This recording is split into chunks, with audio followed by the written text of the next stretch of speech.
دا څومره څیزونه چې دي دا ټول به الله را جمع کړي. زناور چې کوم بېښکرو زناور دی، ښکرور زناور را لګېدلی دی، بېښکرو زناور یې والی دی. د بېښکرو زناور له به الله په ورځ د قیامت ښکرې ورږي او کم زناور چې دی وهلی د هغه نه خپل بدل والي. هر قسمه زناور شي دي، کم زناور په بل زناور ظلم کړی دی په اکه ورځ باندې د قیامت په ورځ به الله هغه بل له طاقت او قوت ورکړي، د نه خپل بدل والي بیا به خوري شي.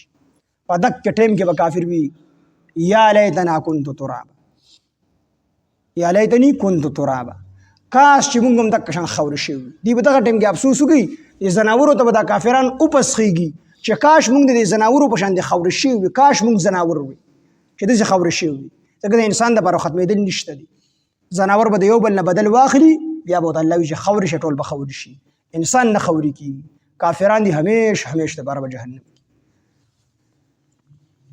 نو الله ثم الى ربهم يحشرون، بیا به دوی خپل رب طرف ته راجمع کولی شي، ټول به راجمع کېږي. هر کافر په خپله خپله تیاره کې، ځکه د کفر لار د هدایت یوه ده، موږ بله پرې ویلي چې لار د هدایت صراط مستقیم دی. د دې وجې نه نور چې کوم دی دا واحد استعمال کړی دی، او ظلمات تیارې جمع راوړي دي، ځکه چې کفرونه په دنیا کې ډېر دي. څوک یهود دي، څوک نسواره دي، څوک یو قسم دي، څوک بل قسم دی. نو تیارې په دنیا کې ډېرې دي.